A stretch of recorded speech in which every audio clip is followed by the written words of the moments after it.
Good evening, visitors. Welcome to the Australian War Memorial's Last Post ceremony. My name is Emily Hiles, and joining us today from the Australian Army is Sergeant Jackie Clark.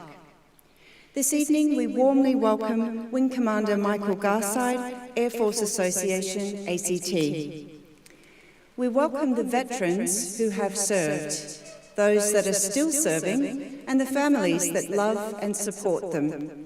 We acknowledge the members of RSL and Services Clubs Association, RSL Victoria and RSL Queensland who are watching the broadcast of this ceremony across Australia. During this evening's ceremony, wreaths will be laid at the base of the pool of reflection by visitors to the memorial. If you're able, please stand and join in singing the National Anthem.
The Australian War Memorial was the vision of Charles Bean, Australia's First World War official historian. Bean landed with the Australian troops on Gallipoli and stayed with them at the front through to the end of the war. The idea of this national memorial and museum came to him at Pozières, France, in the depths of the bloody fighting of 1916. Bean's idea was that this would be a place where family and friends could mourn loved ones buried in faraway places.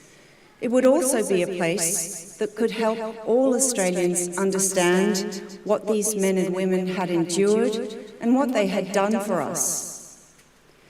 Bean's vision, to which we remain true, is best expressed as inscribed in the entrance to the memorial's galleries. Here is their spirit, in the heart of the land they loved, and here we guard the record which they themselves made. Tonight, we will read the story behind just one of those on the Roll of Honour, which lists the names of more than 103,000 men and women who have given their lives for us in war and on operations for more than a century.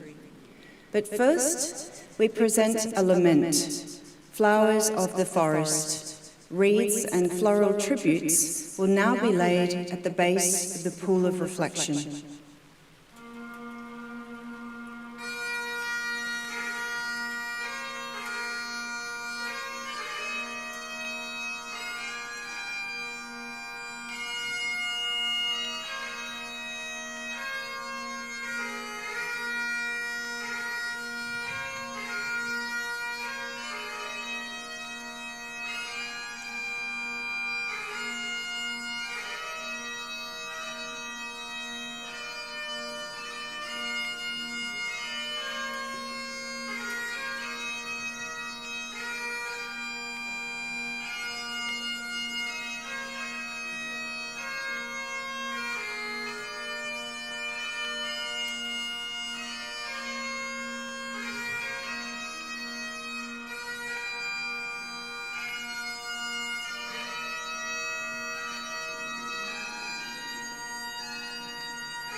Today we remember and pay tribute to Air Mechanic Class 1 Edward Bertram Dewhirst. Edward Dewhirst was born on the 26th of March 1889 in Port Augusta, South Australia. Known as Bert, he was one of 6 children born to the bank clerk Edward Dewhirst Sr. and his wife Annie. As a young adult, Bert took up an apprenticeship with an engineer, John Playfair, at Port Adelaide. He became a draftsman and joined the hydraulic engineers department. During this time, he was also a member of the local rifle club. Bert Dewhirst enlisted in the Australian Imperial Force on the 27th of June 1916. He was assigned to No. 2 Squadron of the Australian Flying Corps with the rank of Air Mechanic Class 2 and began a short period of training in Australia. He embarked from Melbourne in October 1916 on board the troop ship Ulysses. Dewhirst arrived in England on the 28th of December 1916. The following month, he was sent on a 1-month course to become a fitter. These mechanics were responsible for repairing and maintaining the engines of aircraft within the squadron, working alongside riggers who were responsible for the aircraft's frame. On completion of the fitters course, Dewhirst was promoted to Air Mechanic Class 1. On the 21st of August 1917, he set off for the Western Front.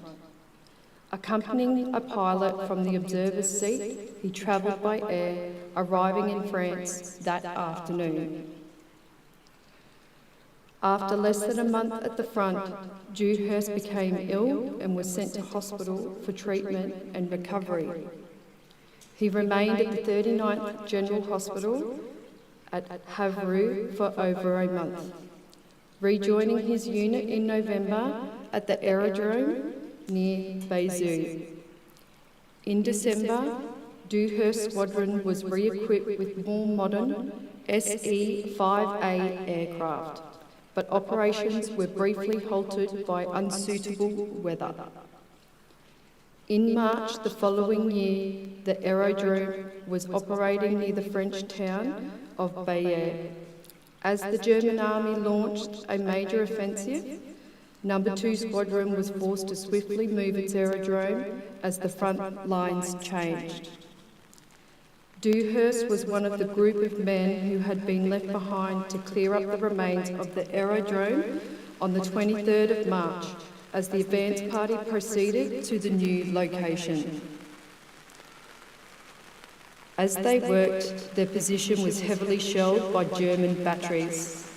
Dewhirst was in the officers' quarters with 2 of his comrades when a 15-inch shell dropped on the position, mortally wounding Dewhirst, who was 3 days shy of his 29th birthday. The chaplain who later buried Dewhirst wrote to the Red Cross. Dewhirst was on duty at the aerodrome at Bayeux about 10 a.m. on the 23rd of March 1918, when he was badly wounded by a shell from the German battery. Our casualty clearing station was only 2 kilometres distant. No time was lost in conveying him to us. Unfortunately, his wounds were of such a serious nature that he had gone home before reaching the station. He was tenderly and lovingly laid to rest in the military cemetery at Outerstone. Kindly convey to the bereaved relatives my loving sympathy in their heavy loss. His family later posted a memoriam notice to their son and brother in the local newspaper, which read, "His duty nobly done." His name is listed on the roll of honour on my right, amongst almost 62,000 Australians who died while serving in the First World War. A photograph of his headstone is displayed today beside the pool of reflection. This is but one of many stories of service and sacrifice told here at the Australian War Memorial. We now remember Air Mechanic Class 1 Edward Bertram Dewhirst, who gave his life for us, for our freedoms, and in the hope of a better world.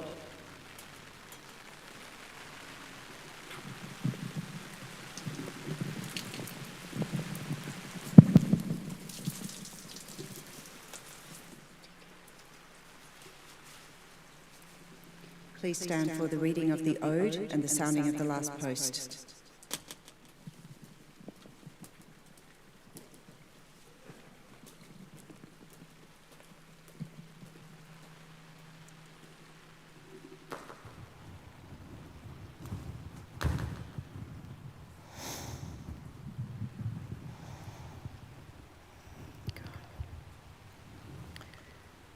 They shall grow not old, as we that are left grow old.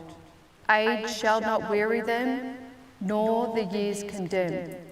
At the going down of the sun, and in the morning, we will remember them. We will remember them.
Lest we forget. Lest we forget.